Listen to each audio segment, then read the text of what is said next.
Get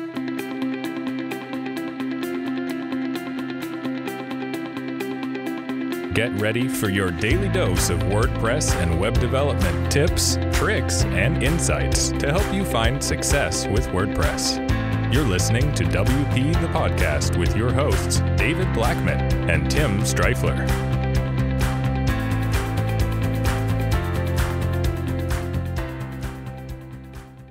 Hey, everybody. Welcome to another episode of WP the Podcast, brought to you by WP Gears. I'm David Blackman. And I'm Tim Streifler.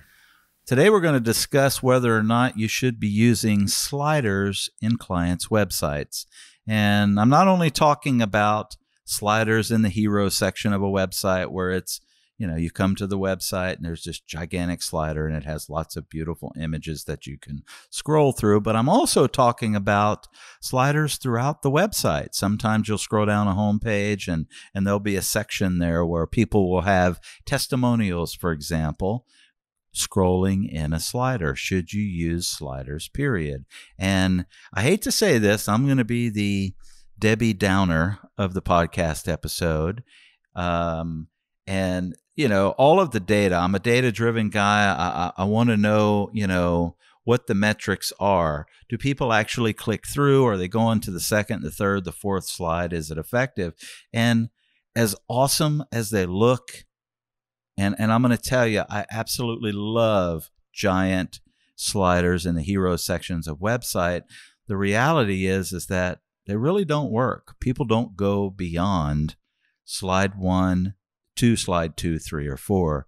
You're better off if you have an important message that you want to get to a client is having your most important message there above the fold and then incorporating it into the page as they scroll down the page. Because a lot of people are conditioned to find out more about your company, your services by scrolling down as opposed to scrolling left or right. Now, Tim, you have some different information, and Tim says it depends. So I want to hear what he has to say. Well, actually, we are definitely on the same page when it comes to marketing messaging and hero sliders. You want the focus to be on one thing.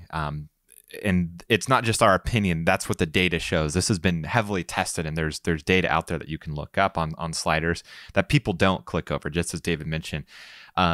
And so you want to guide them through, the messaging of your website and have the focus on one thing at a time, not hidden behind the next slide.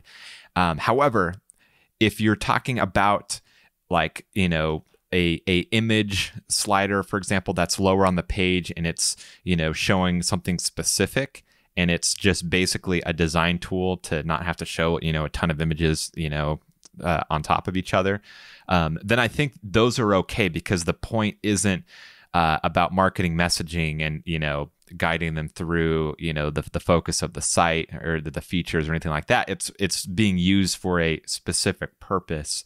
And so I think those are okay. I think where the data shows that they're ineffective is when you're, like we talked about in a hero section, talking about the features or the benefits of your company or product. Those are, totally ineffective and can actually hurt conversion rates because it's just kind of too much information and people don't look at it and all that. But I think in specific situations for a specific purpose, maybe on a kind of a drill down page where it's, talking about something specific and showing off, that almost in place of a gallery. So rather than a gallery having an image slider, I think those are okay. But in general, no, don't use sliders. All right. Well, there you go. Tim and I's opinion, and some of it backed up with actual factual information and data that you can take to the bank.